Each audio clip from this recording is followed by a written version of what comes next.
नमस्ते। कैसे हाल चाल हैं आप लोगों के, बताइए। मेरी आवाज़ और विजुअल्स, तस्वीर आप तक पहुंच पा रही है? एक बार सभी लोग बताएंगे।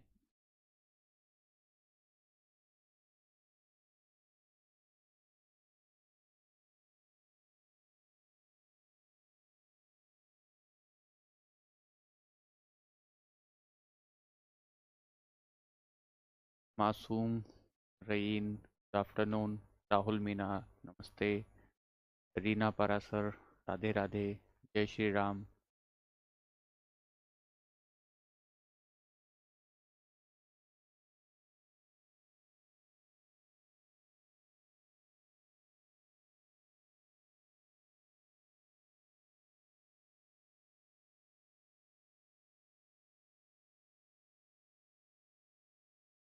बताइए, आवाज़ आप तक पहुंच पा रही है?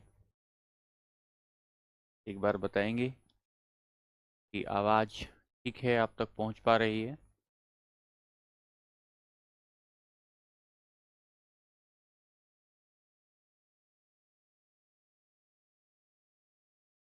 आ, राजवीर कह रहे हैं कल का समझ में नहीं आया, एक बार रिवीजन करा दीजिए।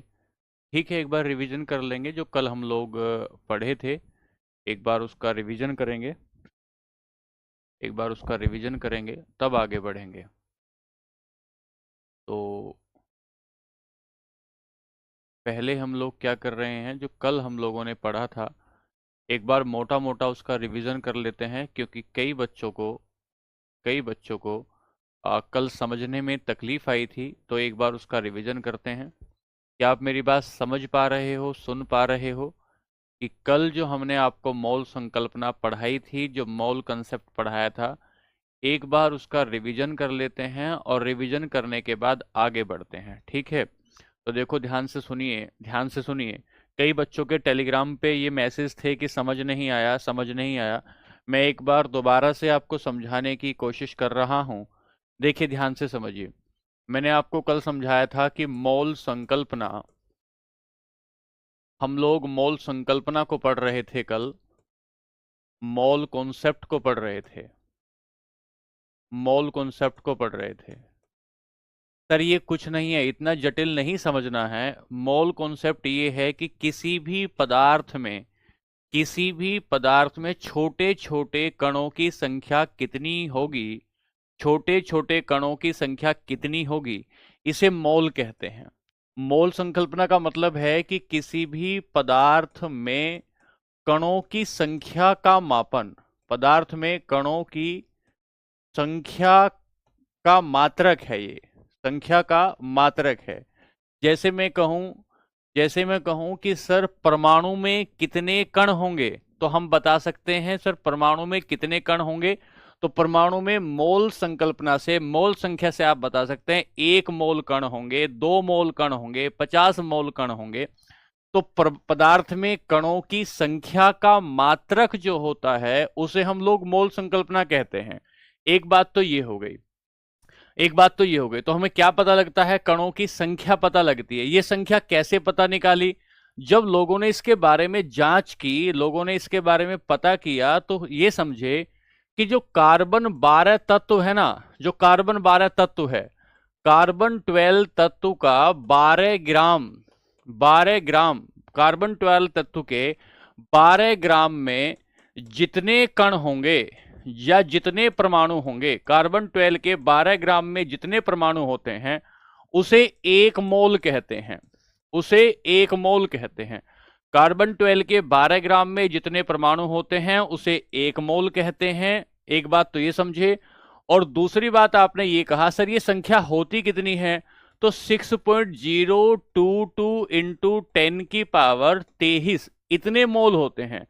6.022 इंटू 10 की पावर 23 1 मोल में इतना होता है। अगर हम कहें इस बात को कि 1 मोल हाइड्रोजन में, 1 मोल हाइड्रोजन में, हाइड्रोजन 1 मोल हाइड्रोजन में कितने परमाणु होंगे, 1 मोल हाइड्रोजन में कितने परमाणु होंगे, तो 1 मोल हाइड्रोजन में आप कह सकते हैं 6.022 इंटू 10⁻23 परमाणु होंगे। 10⁻23। तो एक हाइड्रोजन के परमाणु में जो कणों की संख्या होगी, परमाणुओं की संख्या होगी, वो इतनी हो जाएगी। एक बात तो ये हो गई। दूसरी बात, अगर मैं कहूं कि एक पानी के अणु में, एक H2O अणु में मॉलिक्यूल में कितने मॉलिक्यूल होंगे, तो जब हम मॉलिक्यूल की बात करते हैं तो 6.022 इंटू 10⁻23 अणु होंगे। 10⁻23 अणु होंगे। यहां देखो, किसी भी सब्सटेंस में, किसी भी मैटर में पार्टिकल की संख्या जो होती है, उस पार्टिकल की संख्या को बताने के लिए मोल का प्रयोग करते हैं। तो ये जो मोल है ना, इसे हम नंबर के लिए यूज कर रहे हैं। अच्छा, इसमें 1 मोल में कितने परमाणु होंगे? तो कार्बन 12 के 12 ग्राम में जितने परमाणु होंगे उतने परमाणु 1 मोल में होते हैं। कितने होते हैं? 6.022 इंटू 10⁻23 होता है। अब ध्यान देना एक बात पे। क्या ध्यान दे रहे हैं कि अगर हम कहें कि सर हाइड्रोजन के लगे, मान लेते हम लिथियम लेते हैं कि एक मोल लिथियम में परमाणु की संख्या कितनी होगी? तो 1 मोल लिथियम में परमाणु 6.022 इंटू 10⁻23 परमाणु हो जाएंगे। 23 परमाणु हो जाएंगे। अब ध्यान से सुनिएगा मेरी बात। 23 परमाणु हो जाएंगे। 23 परमाणु या 23 एटम हो जाएंगे। 23 परमाणु या 23 एटम हो जाएंगे। अच्छा सर, अगर हम कहें कि 1 मोल लिथियम का परमाणु द्रव्यमान कितना होगा? 1 मोल लिथियम का परमाणु द्रव्यमान, एटॉमिक मास कितना होगा 1 मोल लिथियम का? तो लिथियम का द्रव्यमान आप समझते हैं 7 होता है। लिथियम का द्रव्यमान आप समझते हैं कि 7 होता है। तो हम कहेंगे कि 7 AMU या 7 ग्राम परमाणु द्रव्यमान होगा। 7 ग्राम परमाणु द्रव्यमान होगा। तो 1 मोल में जब आप संख्या बता रहे थे तो संख्या तो होगी इतनी। लेकिन अगर आप 1 मोल में ग्राम माने, जिसे मोलर द्रव्यमान कहते हैं, वो होगा 7 AMU एटॉमिक मास यूनिट, या वो होगा 7 ग्राम परमाणु द्रव्यमान। इसे हम लोग ग्राम परमाणु द्रव्यमान में अगर मापते हैं तो इसे ग्राम परमाणु द्रव्यमान 7 होगा। एक बात हो गई। दूसरी बात आपने कही, सर ये जो हीलियम होता है 1 मोल, एग्जाम्पल ले रहे हैं, एक एग्जाम्पल ये लिया, एक एग्जाम्पल ले लिया, एक एग्जाम्पल ये लिया। 1 मोल हीलियम का परमाणु द्रव्यमान कितना होगा? 1 मोल हीलियम का परमाणु द्रव्यमान कितना होगा? तो आप बताएंगे कि 1 मोल हीलियम का परमाणु द्रव्यमान मोटा मोटा लिखेंगे तो 4 ग्राम हो जाएगा, 4 ग्राम होगा। अब हमने कल की क्लास में यह समझा था कि आपको ग्राम परमाणु द्रव्यमान निकालने के लिए परमाणु का द्रव्यमान या परमाणु का भार पता होना चाहिए। अगर परमाणु का द्रव्यमान या भार आपको नहीं पता है तो आप मोल नहीं निकाल पाएंगे। अच्छा, अब ध्यान से समझना। 1 मोल हीलियम में अगर परमाणु का द्रव्यमान 4 है, तो मुझे बताओ कि 15 मोल हीलियम में कितना द्रव्यमान होगा? यदि 1 मोल हीलियम का परमाणु द्रव्यमान 4 ग्राम है तो 15 मोल हीलियम में कितना ग्राम होगा? तो हम बताएंगे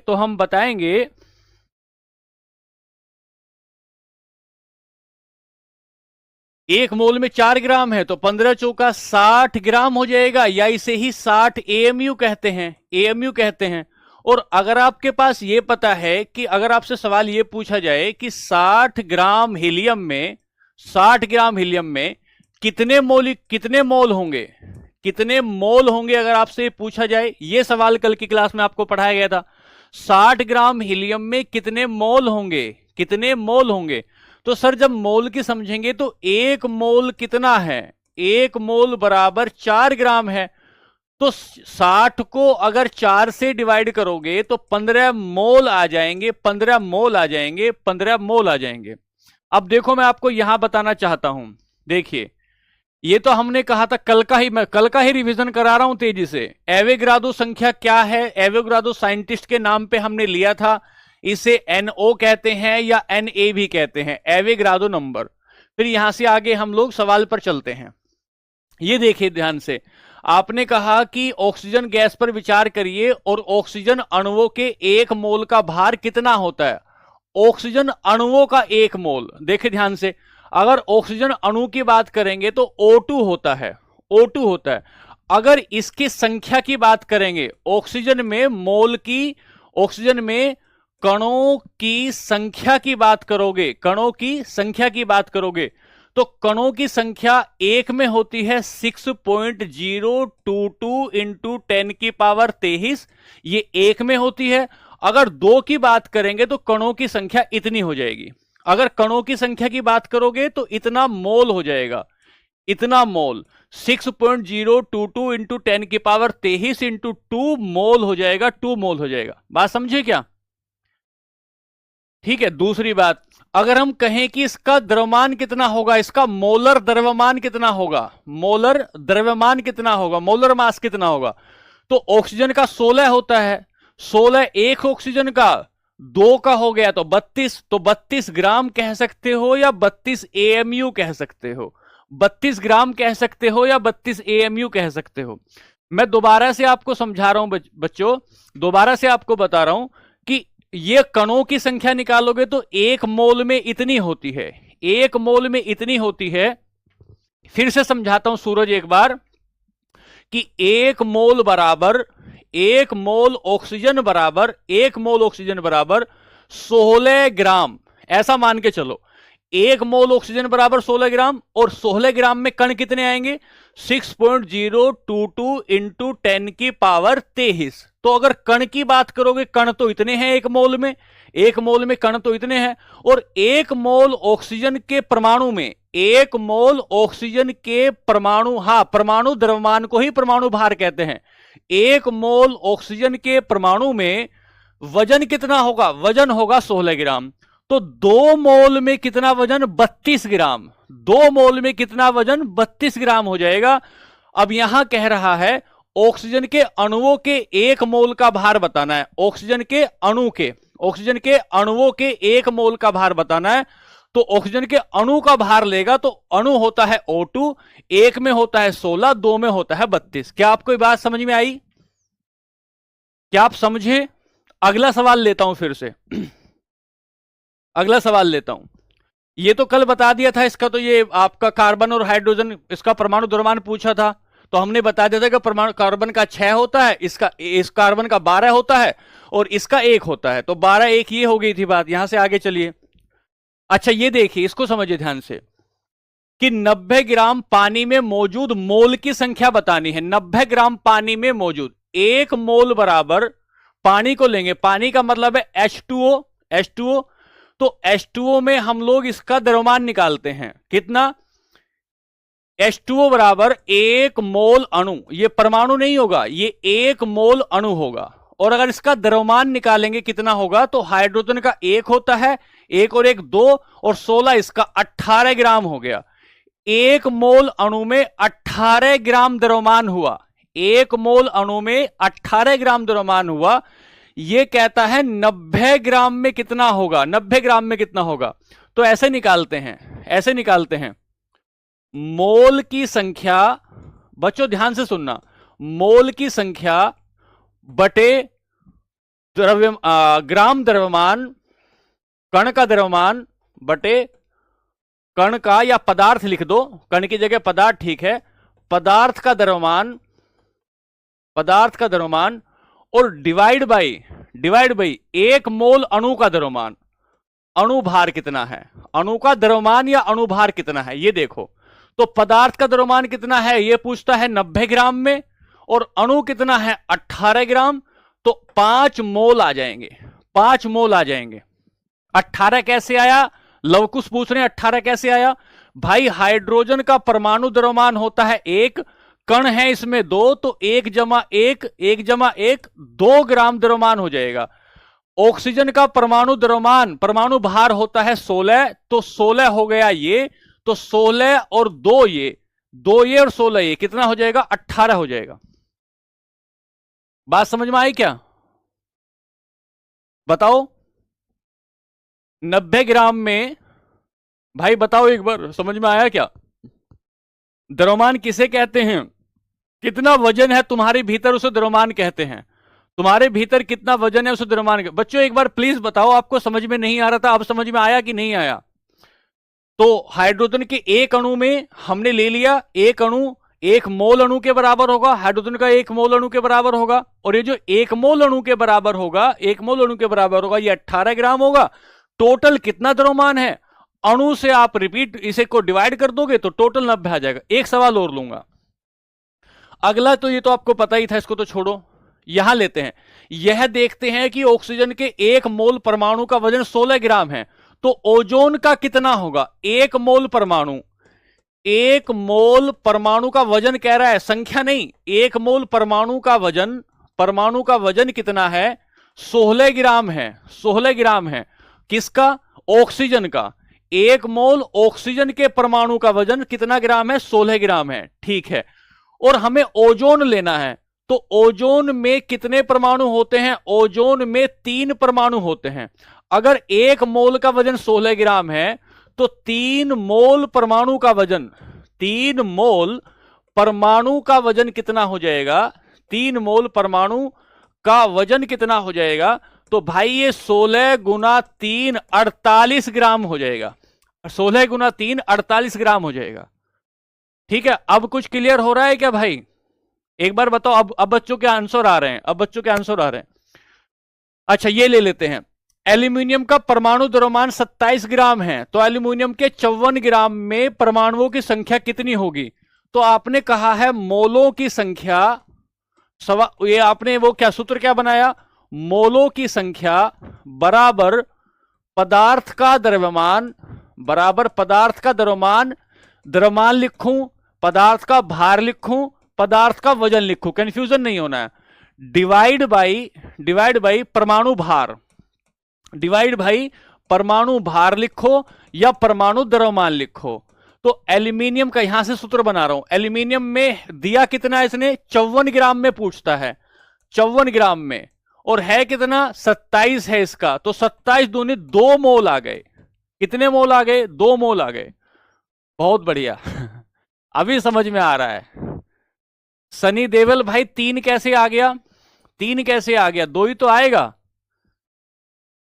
8 का क्वेश्चन, सवाल नंबर 8 फिर बता दूंगा, रुक जाओ, यहां पे आओ। ये तो तुम्हें पता है, ये संख्या कितनी होगी, तो ये हो जाएगा, ये तो ये है, ये भी छोड़ो, यहां आ जाओ।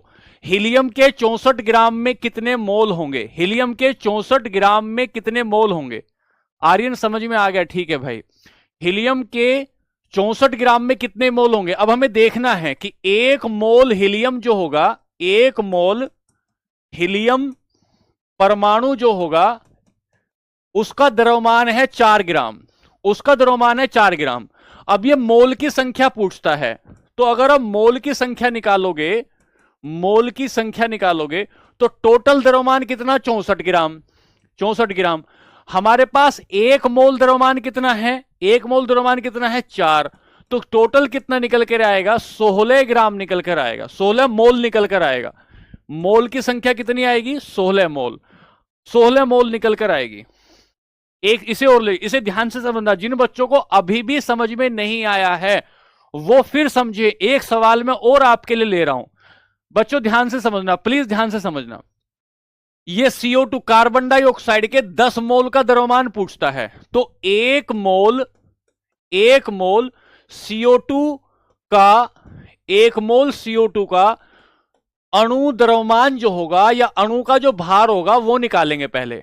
इसका अणु का भार निकालेंगे पहले, कितना? CO2 है, कार्बन का द्रव्यमान होता है 12, तो 12 तो ले लिया ये। ऑक्सीजन का होता है 1 का, ऑक्सीजन का 1 का होता है 16, दो दो कण हैं, दो परमाणु है, तो 16 दूनी 32। अगर इन दोनों को जोड़ देंगे तो 44 आ गया। 1 मोल CO2 का अणु द्रव्यमान 44 ग्राम आता है, 44 ग्राम आता है। यह कितना कहता है? यह कहता है 10 ग्राम, 10 मोल में कितना होगा? तो 1 मोल में बच्चों, भाइयों, 1 मोल में 44 ग्राम आया, तो 10 मोल में कितना आएगा? 10 की गुणा कर दी तो 440 ग्राम आएगा। अब बताइए एक बार बच्चों, बात समझ में आई क्या? 4 ग्राम कैसे आया? समझे? जब तक हम लोग द्रव्यमान नहीं पढ़ेंगे, जब तक हम लोग द्रव्यमान को याद नहीं करेंगे, तब तक नहीं निकलेगा। और द्रव्यमान कब याद होगा? आज की क्लास में हम पीरियोडिक टेबल को देखेंगे तो समझ में आएगा। ठीक है, चलें आगे। हाँ, पहले मास याद करना होगा। फिर से समझाता हूं। CO2 एक अणु है, CO2 एक अणु है। अगर एक अणु है तो कार्बन का 12 है, ऑक्सीजन का 16 है। ऑक्सीजन के 2 परमाणु हैं, 16 दूनी 32, 32 और 12 44। और 44 कितना आया? 1 मोल में 44 है, तो 10 मोल में 440 हो जाएंगे। ठीक है, इसको और देख लेते हैं एक बार, फिर पूरा क्लियर हो जाएगा एकदम। लास्ट सवाल है, इसको और देख लेते हैं। इसको और देखें फिर आगे चलेंगे। ठीक है, 60 ग्राम हीलियम में मोल की संख्या कितनी होगी? 60 ग्राम में कहता है 1 मोल हीलियम का, 1 मोल हीलियम का जो परमाणु भार होगा, 1 मोल हीलियम का परमाणु भार 4 ग्राम होता है। कैसे याद करेंगे? ये हमारी पीरियोडिक टेबल में आएगा। आज हम जो पीरियोडिक टेबल शुरू करेंगे उसमें आ जाएगा। तो 60 ग्राम में कितना होगा भाई? 4 ग्राम है और 60 ग्राम में पूछ रहा है, तो मोल कितना होता है? मोल बराबर होगा टोटल 60 ग्राम बटे 4 ग्राम, 15 मोल आ जाएगा। कितना मोल आएगा? 15 मोल आएगा। बहुत बढ़िया। अब मुझे लगता है कि अब आपको समझ में, अब कोई शिकायत तो नहीं रही? एक बार बता दो, अब कोई शिकायत तो नहीं रही?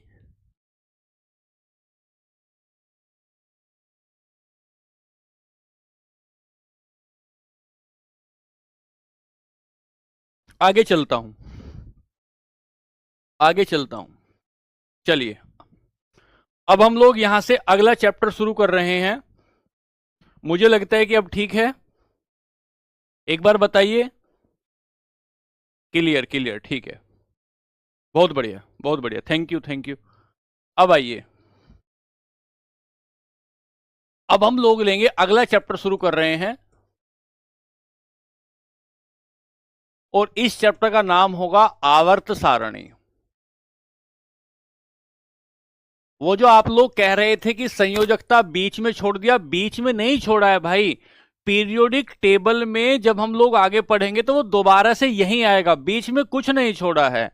आवर्त सारणी या पीरियोडिक टेबल, पीरियोडिक टेबल, ये हमारा चैप्टर शुरू होगा, ये हमारा चैप्टर शुरू होगा। ठीक है, इसको हम एक एक, जो हमारा एक एक तत्व होगा आवर्त सारणी का, उसे हम लोग देखते चलेंगे, उसके बारे में पढ़ते चलेंगे। पहले हम आवर्त सारणी को ये समझेंगे ना कि पूरी आवर्त सारणी कैसी है, कैसी दिखती है। पहले उसको ढंग से समझेंगे और ढंग से समझने के बाद आगे पढ़ेंगे।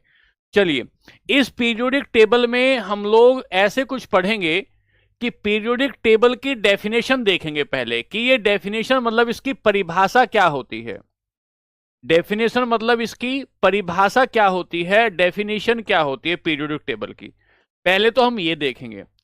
दूसरी बात, शुरू से लेकर आज तक पीरियोडिक टेबल में, शुरू से लेकर आज तक पीरियोडिक टेबल में कैसे कैसे बनी होगी। क्या इतनी विकसित पीरियोडिक टेबल आज ही बन गई, या शुरू से ही इतनी बेहतर और इतनी विकसित पीरियोडिक टेबल जो थी, क्या शुरू से ऐसी थी? नहीं, ऐसा नहीं था। तो इसका हम लोग विकास क्रम पढ़ेंगे, विकास क्रम पढ़ेंगे, शुरू से लेकर और आज तक पीरियोडिक टेबल में क्या क्या बदलाव आते चले गए, इसे हम पढ़ेंगे। इसे हम लोग इवोल्यूशन कहते हैं, इवोल्यूशन कहते हैं। मतलब इसका विकास पढ़ेंगे, कैसे कैसे इसका विकास हुआ है। और अगला हम लोग पढ़ेंगे, विकास क्रम से आगे हम लोग पढ़ेंगे इसके गुण क्या क्या हैं, इसके फीचर्स क्या क्या हैं, इसके गुण क्या क्या हैं या इसके फीचर्स क्या क्या हैं। तो आज की अगली क्लास में जो हमारा टॉपिक आज से शुरू हो रहा है वो 3 दिन तक हमारा टॉपिक चलेगा। और 3 दिन के इस टॉपिक में हम लोग आवर्त सारणी को ही पढ़ेंगे, उसको बनाना सीखेंगे, उसको समझना सीखेंगे, उसके तत्वों के बारे में छोटी छोटी जानकारी भी हम लोग समझना सीखेंगे। ठीक है, चलिए तो आते हैं, पहले परिभाषा लेते हैं, पहले परिभाषा लेंगे, ध्यान से समझना, पहले मेरी बात समझना। 118 तत्वों की खोज आज तक हो चुकी है। आपके पास 118 फूल हैं, अलग अलग नेचर के, अलग अलग रंग के आपके पास 118 फूल हैं। अगर आपको 118 फूलों को एक सिस्टमैटिक वे में अरेंज करना होगा तो आपके पास एक तरीका होना चाहिए। ऐसे ही अब तक दुनिया में खोजे गए जो तत्व हैं, जैसे आयरन है, हीलियम है, हाइड्रोजन है, ऑक्सीजन है, पोटेशियम है, नाइट्रोजन है, बोरोन, बेरिलियम, ऐसे मान के चलिए कि 118 तत्व हैं। उन 118 तत्वों को सजाने के लिए, एक बेहतर क्रम में सजाने के लिए जो तरीका अपनाया गया ताकि नए नए तत्वों को सही तरीके से सजाया जा सके, उस सजाने के तरीके को ही हम लोग आवर्त सारणी कहते हैं। सर इसका नाम आवर्त क्यों रखा गया, यहां से आएंगे, इसका नाम आवर्त क्यों रखा गया, इसे आवर्त सारणी में सबसे पहले समझेंगे। इसका नाम आवर्त सारणी में आवर्त क्यों रखा गया है, आवर्त क्यों रखा गया है, इसलिए रखा गया है कि 118 तत्वों में कुछ ना कुछ सिमिलैरिटी होती है, कुछ ना कुछ सिमिलैरिटी होती है। अर्थात ये जो पड़ी हुई लाइनें होती हैं, ये जो आवर्त सारणी में पड़ी हुई लाइनें होती हैं, मैं आपको छोटा सा बना के दिखाऊं कि जो आपकी आवर्त सारणी है,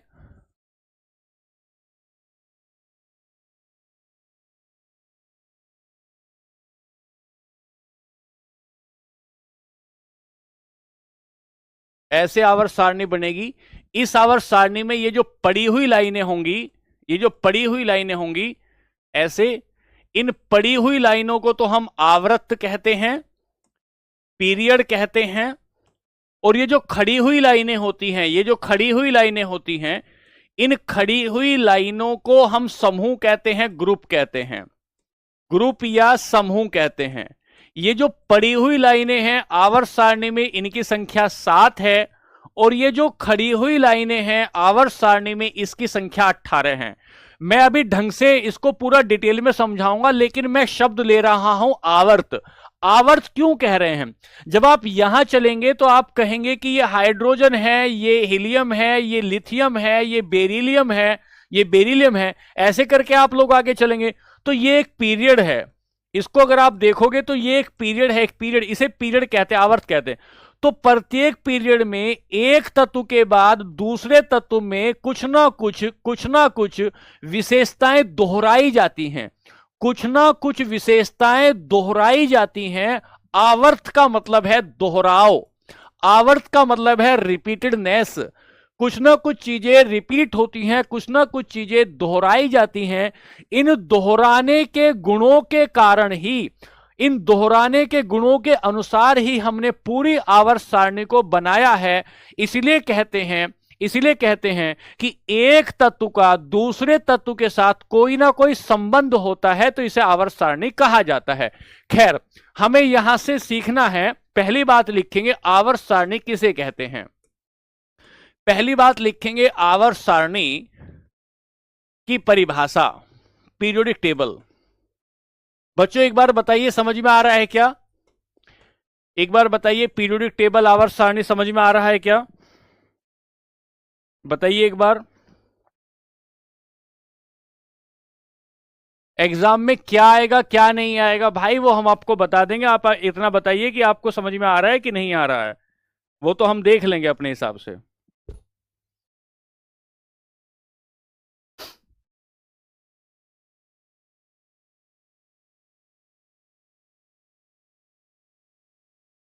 सब पढ़ाएंगे, सब पढ़ाएंगे, ठीक है। लिखें, आवर्त सारणी की परिभाषा लिखेंगे सभी रासायनिक तत्वों की सभी रासायनिक तत्वों का एक व्यवस्थित क्रम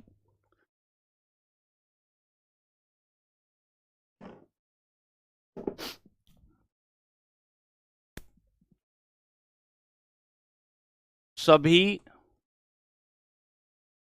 रासायनिक तत्वों की व्यवस्थित तालिका को व्यवस्थित तालिका को आवर्त सारणी कहते हैं। आवर्त सारणी कहते हैं। Systematic arrangement of systematic arrangement of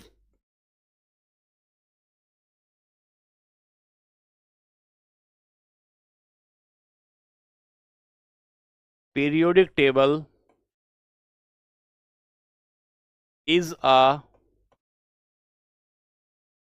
systematic arrangement of all chemical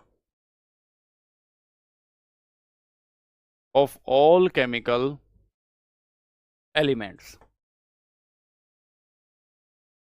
all chemical elements systematic सभी रासायनिक तत्वों की व्यवस्थित तालिका को आवर्त सारणी कहते हैं। पहली बात सभी रासायनिक तत्वों की व्यवस्थित तालिका को आवर्त सारणी कहते हैं। टेबल क्या होती है? तालिका होती है। अब लिखेंगे विकास क्रम।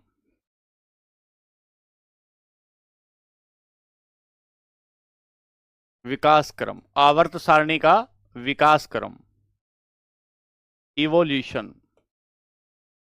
आवर्त सारणी का विकास क्रम, इवोल्यूशन। यहां कुछ लोग आएंगे जो आवर्त सारणी के बारे में अलग अलग बातें बताएंगे। उन सारे लोगों की बातों को हमें पढ़ना होगा। तो पहले हम लिखेंगे, इसमें हम लोग कुछ बातें पढ़ेंगे। पहले प्रोस्ट थ्योरी, प्रोस्ट थ्योरी या प्रोस्ट संकल्पना।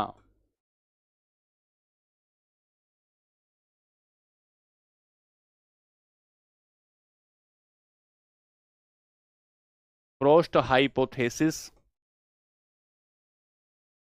पहले तो इसके बारे में पढ़ेंगे। यहां से बाहर निकलेंगे प्रोस्ट के बाद आगे निकलेंगे तो आपको मिलेगा डोबेनर। डोबेनर का त्रिक सिद्धांत,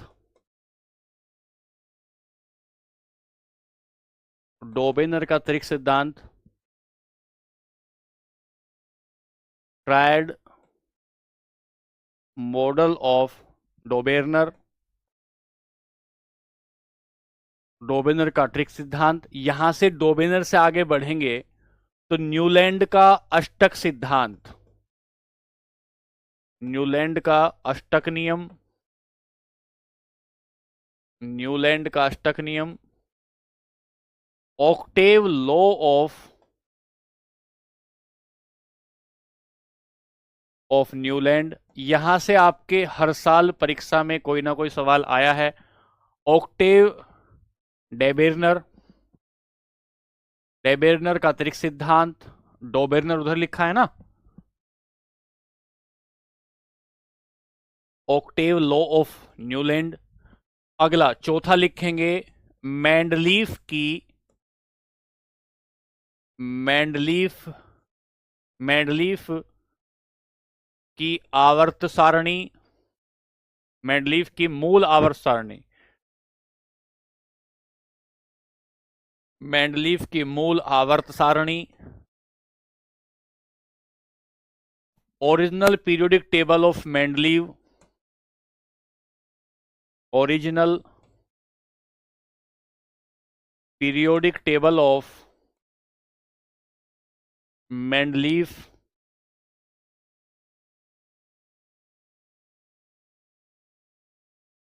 मेंडलीव। और अंतिम में पढ़ेंगे मोसले की आधुनिक आवर्त सारणी। आधुनिक या मोसले, मोसले लिखना ठीक नहीं, ऐसा लिखें आधुनिक आवर्त सारणी, जो मोसले ने बनाई बाद में। आधुनिक, आगे लिखेंगे मोसले, आवर्त सारणी। Modern periodic table, modern periodic table, आधुनिक आवर्त सारणी या मॉडर्न पीरियोडिक टेबल।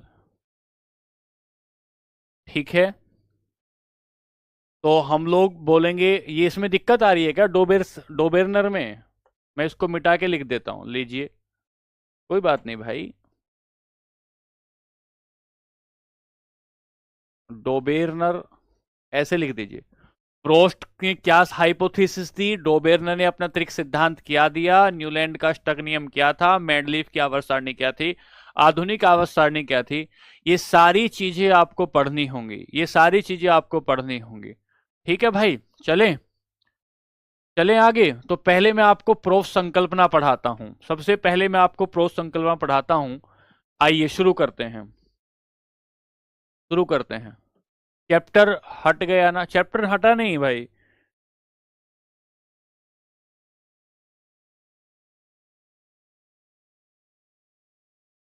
शुरू करूं क्या? कुछ चीजें समझ में नहीं आती हैं, आप ठीक से नहीं समझाते हो। मनोज भाई, क्या नहीं समझ में आते हो बता दें एक बार। ठीक है, नेगेटिव कमेंट ही मैं पढ़ता हूं, पॉजिटिव को नहीं पढ़ता हूं। चलिए चलिए सर, आगे पढ़ते हैं। आइए आगे पढ़ते हैं।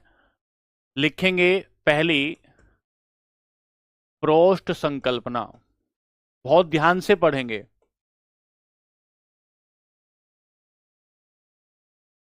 प्रोस्ट हाइपोथेसिस, प्रोस्ट हाइपोथेसिस। ध्यान से सुनो पहले मेरी बात, फिर मैं इसको बताऊंगा। प्रोस्ट हाइपोथेसिस, देखो, आपको पता है कि 1800, ठीक है, आपको पता है कि 1808 में डाल्टन ने एक सिद्धांत दिया था। डाल्टन ने एक थ्योरी दी थी और उस थ्योरी का नाम था एटॉमिक थ्योरी। उस थ्योरी का नाम था एटॉमिक थ्योरी, या परमाणुवाद का सिद्धांत दिया था 1808 में। परमाणुवाद का सिद्धांत दिया था 1808 में। और परमाणुवाद के सिद्धांत में डाल्टन ने एक बात कही थी। क्या कही थी? डाल्टन ने यह कहा था कि एक तत्व के जो परमाणु होते हैं, एक तत्व के सभी परमाणु समान होते हैं और सभी परमाणुओं की समान रासायनिक संरचना या रासायनिक गुण होते हैं। फिर बोल रहा हूं मैं, एक तत्व के परमाणुओं के रासायनिक गुण समान होते हैं। क्या कहा था? कि एक तत्व के सभी परमाणुओं के रासायनिक गुण समान होते हैं। रासायनिक गुण समान होते हैं, और ये जो रासायनिक गुण होते हैं, ये परमाणु द्रव्यमान से संचालित होते हैं। ये बात डाल्टन ने कही थी कि रासायनिक गुण जो होते हैं, इनका परमाणु के द्रव्यमान से तय होते हैं। मतलब डाल्टन ये कह रहा था कि जो परमाणुवाद थ्योरी है, उसमें जो परमाणु का जो द्रव्यमान होगा, उसके रासायनिक गुणों के साथ कोई ना कोई संबंध होगा। प्रोस्ट संकल्पना जोसेफ प्रोस्ट के द्वारा 1818 में दी गई, और इसमें यह कहा कि परमाणु द्रव्यमान, सेम ये बात दोहराई कि परमाणु द्रव्यमान का किसी भी तत्व के रासायनिक गुणों से संबंध होता है। मैं फिर समझा रहा हूं क्या कहते हैं। डाल्टन ने एक बात कही थी कि एक तत्व के सभी परमाणुओं के रासायनिक गुण समान होते हैं, और ये जो रासायनिक गुण होते हैं इनका परमाणु द्रव्यमान से कोई ना कोई संबंध होता है। मतलब किसी भी तत्व का कैसा रासायनिक गुण होगा ये उसके परमाणु द्रव्यमान पर निर्भर करेगा। उदाहरण लेकर चलते हैं, मान लेते हैं हाइड्रोजन है, हाइड्रोजन का परमाणु द्रव्यमान 1 है। सर हीलियम का परमाणु द्रव्यमान 4 है। सर लिथियम का परमाणु द्रव्यमान 7 है। सर बेरिलियम का परमाणु द्रव्यमान 9 है। जैसे जैसे परमाणु द्रव्यमान बदलता है ऐसे ऐसे रासायनिक गुण बदलते हैं। किसके? ऐसे ऐसे तत्वों के रासायनिक गुण बदलते हैं, ऐसे ऐसे तत्वों के रासायनिक गुण बदलते हैं। तो जोसेफ प्रोस्ट ने यह कहा, जोसेफ प्रोस्ट ने अपने संकल्प में यह कहा कि किसी भी तत्व के रासायनिक गुण, किसी भी तत्व के रासायनिक गुण, किसी भी तत्व के रासायनिक गुण और द्रव्यमानों के बीच में एक संबंध होता है। लिखें, किसी भी तत्व के, इसे हटाता हूं, ये लिखना नहीं है भाई, ये तो समझाने के लिए है। किसी भी तत्व के रासायनिक गुण तथा तथा तत्व के द्रव्यमान, तत्व के द्रव्यमान के बीच संबंध होता है। तत्व के द्रव्यमान के बीच संबंध होता है। मतलब जैसा जैसा द्रव्यमान होगा, जैसा जैसा द्रव्यमान होगा वैसा वैसा उसका तत्व आ जाएगा, वैसा वैसा उस तत्व के गुण आ जाएंगे। ठीक है, लिखें,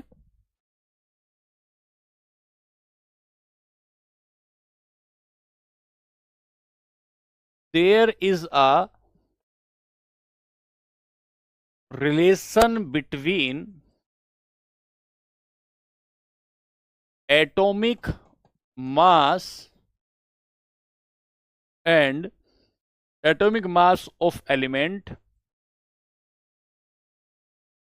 and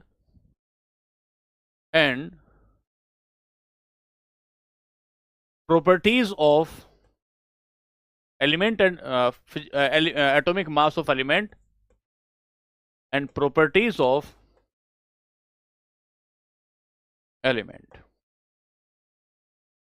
बस यहां पर आपको यह बात ध्यान समझनी है क्या कि ये 1818 में प्रोस्ट संकल्पना दी गई, 1818 में प्रोस्ट संकल्पना दी गई और 1818 में देने के बाद यह कहा गया कि तत्वों का सभी परमाणु, तत्वों के गुणधर्म और द्रव्यमान के बीच में एक संबंध होता है। तत्वों की जो रासायनिक गुण होते हैं या भौतिक गुण होते हैं और तत्वों के द्रव्यमान के बीच में एक संबंध होता है, तत्वों के द्रव्यमान के बीच में एक संबंध होता है। ठीक है, ये बात प्रोस्ट संकल्पना से दी गई 1818 में। अब यहां से आगे चले, यहां से आगे चले तो एक थ्योरी आएगी डोबेर्नर की थ्योरी। डोबेर्नर की थ्योरी, ये बताइए समझ में आया क्या? सलोनी, क्या समझ में नहीं आया आपको? बताओ बच्चे, आपको क्या समझ में नहीं आया? क्या समझ में नहीं आया बताइए।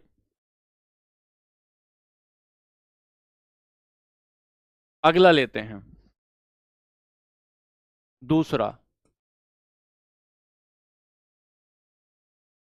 डोबेर्नर का त्रिक सिद्धांत।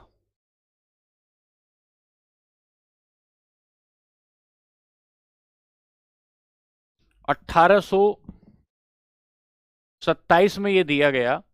अरे 1818 है भाई, एनसीईआरटी में लिखा गया है यार, क्यों आप पागल हो गए हैं? 1800 एनसीईआरटी में लिखा गया है भाई,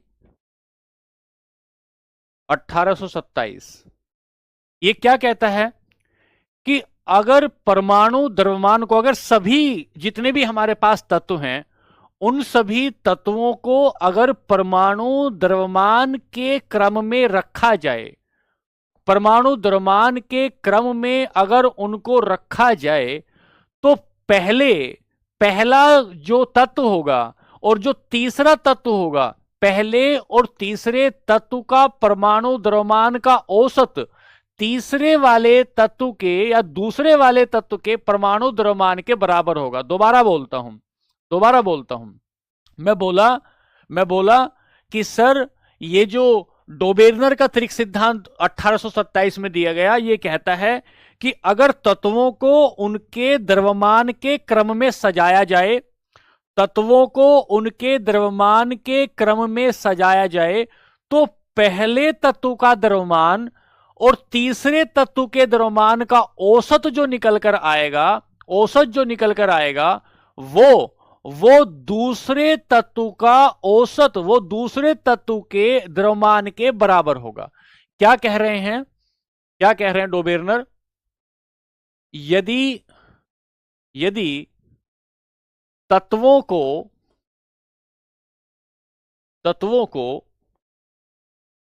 उनके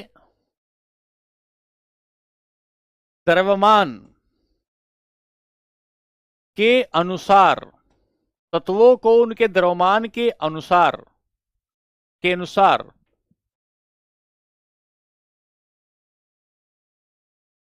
लिखा जाता है, के अनुसार क्रम में।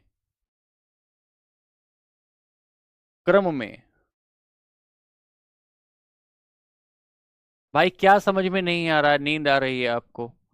क्या नींद आ रही है?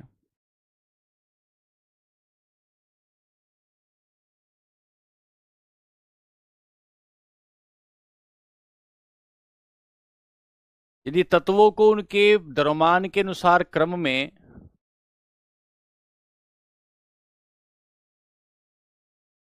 रखा जाता है, तो पहले तथा तीसरे तत्व के द्रव्यमान का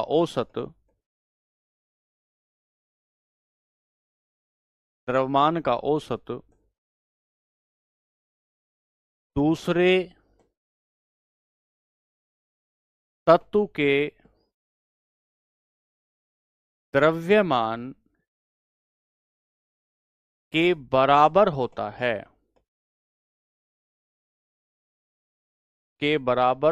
है।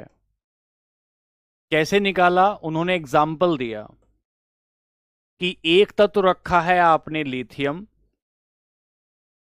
एक तत्व रखा है आपने सोडियम, एक तत्व रखा है आपने पोटेशियम,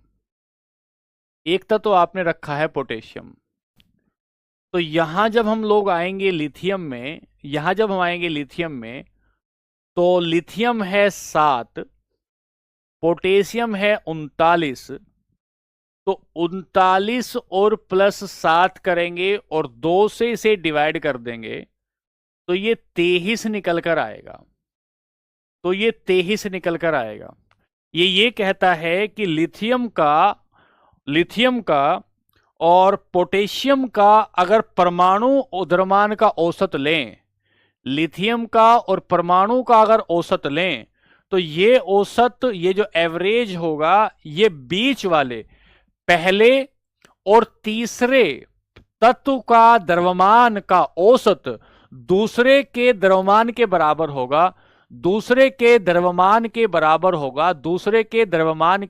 होगा।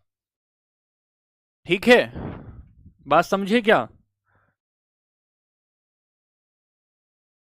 आगे चलते हैं, अंग्रेजी में इसको लिखते हैं।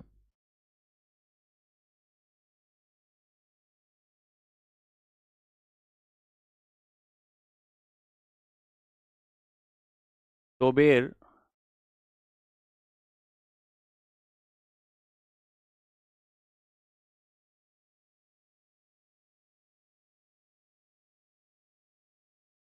Triad model.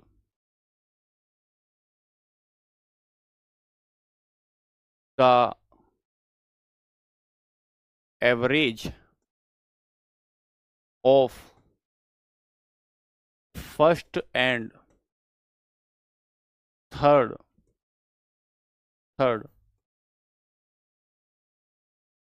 Elements atomic mass is equals to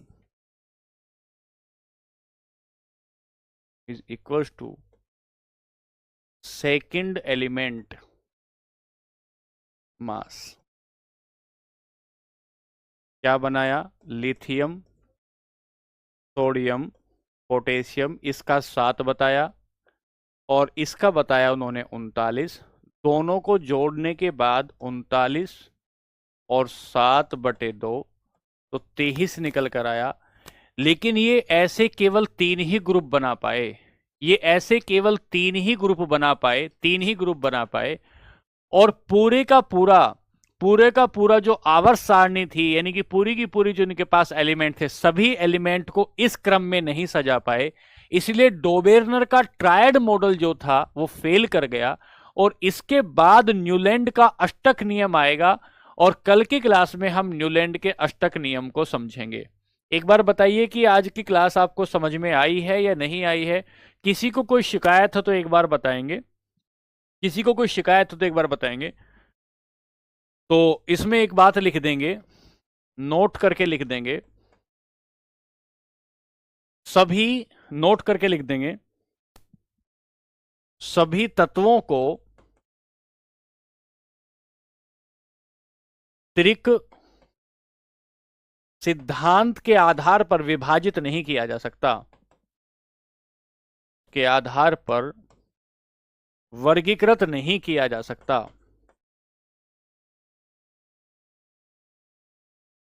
ठीक है बच्चों, कल हम लोग आते ही पढ़ेंगे अष्टक का नियम, कल हम लोग आते ही पढ़ेंगे अष्टक का नियम और फिर आगे देख रहे होंगे।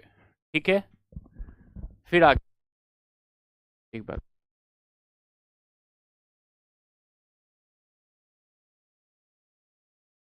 चलिए, ठीक है फिर कल मिलते हैं। ये कितना आएगा? 23 आया ना, 39 और 7 46/2 23। चलिए, आज के लिए नमस्ते, खुश रहिए, आनंदित रहिए, खूब खुश रहिए, नमस्कार।